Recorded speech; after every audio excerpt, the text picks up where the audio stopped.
I have a super fun total body kettlebell exercise for you today. You could use the same weight for all of the exercises, or you could go from heavy to a little bit lighter. If you want to try to add on that little bit of challenge, you can also do all of this with just your body weight or a soup can or a water bottle. There's always something that you can use. You can do this with a dumbbell. Just when the kettlebell needs to like flip a certain direction, it gets a little bit wonky with the dumbbell, but it is totally possible.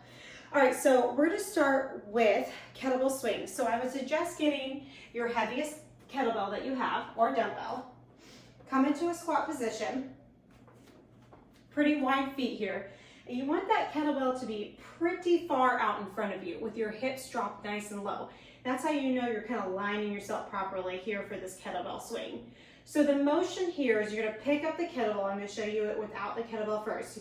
You're gonna bring the kettlebell underneath you, and then to stand up and to thrust your kettlebell up and forward, you're gonna take this lower body, you're gonna thrust your hips and drive those arms up out in front of you. And then those hips come back, you bend your knees, and you thrust those hips back. So it's butt back, hips forward, butt back, hips forward. The arms are just naturally swinging here. You're not using your shoulders.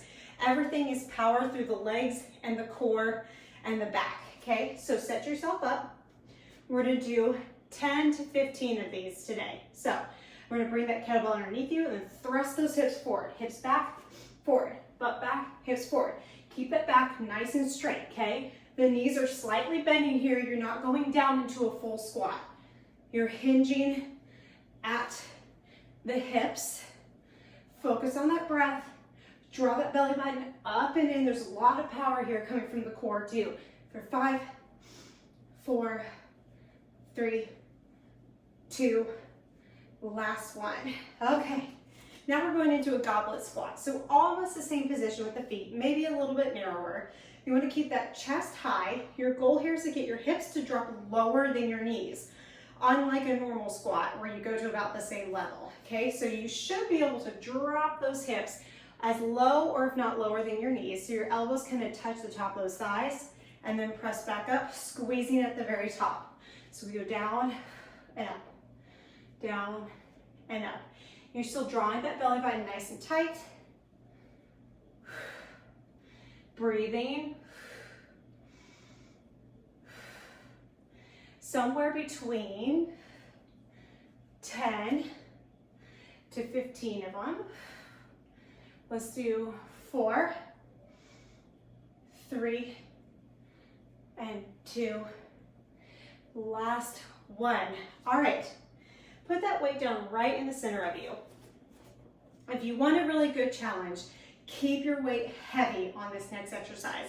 If you're worried about your lower back at all, maybe you need to go up in weight or lower your weight just a little bit. So we're gonna do single arm bent over row, but we're gonna stay bent over, hinging from the hips the whole time, and we're gonna exchange the weight from the floor. So you're picking the weight up from the floor. So if I turn sideways, my back is almost parallel to the floor. My knees are bent, my belly is tight, and I'm reaching really long between the tailbone and the crown of the head. So I'm gonna do a row, set it down, switch arms, row, set it down. Now my opposite hand is just barely touching my thigh. I'm not bracing with that hand on that thigh. Stay low, keep drawing that belly button up and in, because that back is doing a lot of work right now to hold you in this position. Strong legs, really press your feet into the floor and focus on that breathing. Send that elbow up and back. Try to shift the shoulders down away from those ears. Kind of tuck those shoulder blades towards your back pockets. Let's do 3, 3, 2, 2, 1, and 1. Good, so anywhere between 10 to 15 per side again. All right, this time I am switching out my kettlebell for my lighter weight one. This is a 12-pound kettlebell, so I did 15 out of a 12-pound. I have done this whole thing using my 25 also, so you always have options on what you want to do. All right, we have single arm, clean, and press.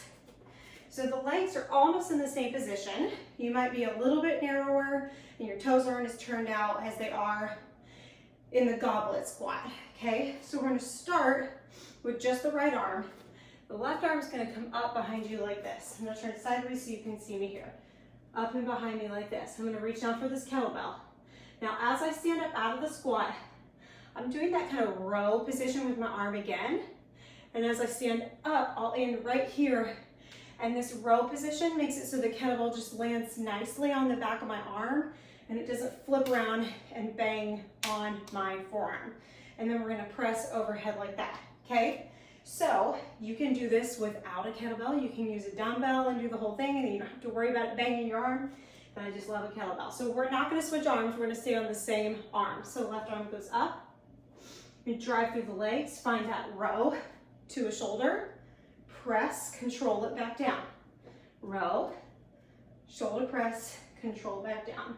So you have some power as you're going up.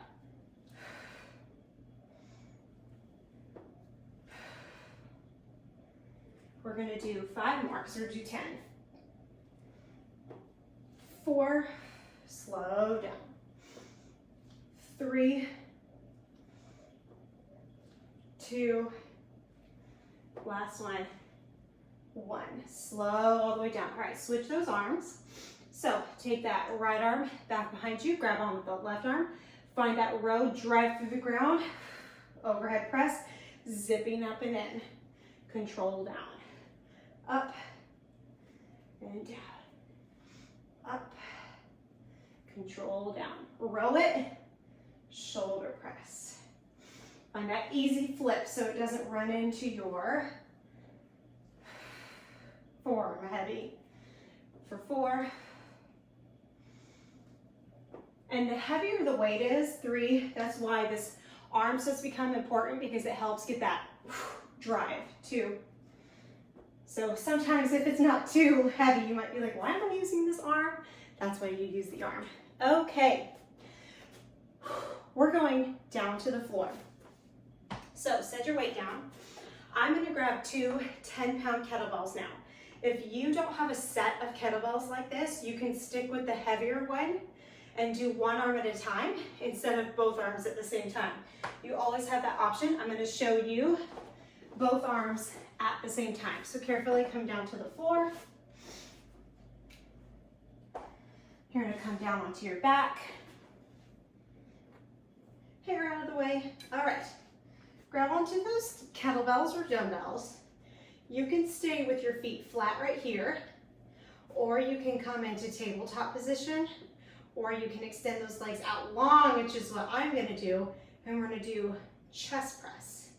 So coming to the outside of your chest and your armpits, pressing up to the ceiling, drawing that belly button up and in. The lower you take your legs, the more challenging it's gonna be.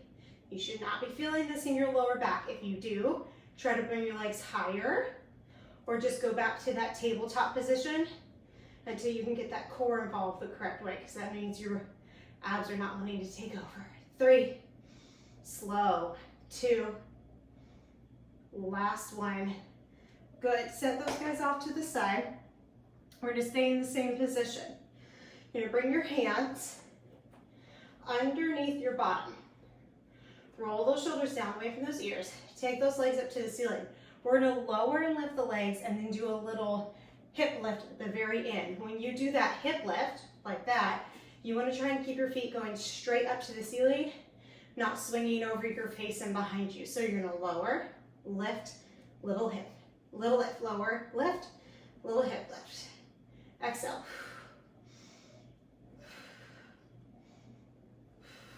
Try to keep those legs straight. If it's in your lower back a lot, you can always micro bend those knees or shorten your range of motion. Give me 2. Last one. Good. Anywhere between 10 to 15 of those. All right, slowly roll over. I'm gonna move my kettlebell out of the way, but we're gonna stay on our stomachs because we have some swimmers for our lower back. So take it down to the floor. Extend those arms long out in front of you. Make sure you're not or running into any weights. We're gonna lift the arms and the legs at the same time. So I want you to think about extending long towards opposite walls. So reaching long through your fingertips and long through your toe tips, and drawing the belly button up off the floor all at the same time. So it's a reach, then a lift. Then we're gonna paddle from the shoulders and the hips like we're swimming, with super straight arms and super straight legs. Slap, slap, slap, slap, slap for 5, 4, 3, 2, 1. Set it down. Good job. All right. There was your one set of the full body kettlebell. If you have time, do another set, maybe even a third set. But if this is all you got in today, I'm super proud of you. You're doing great.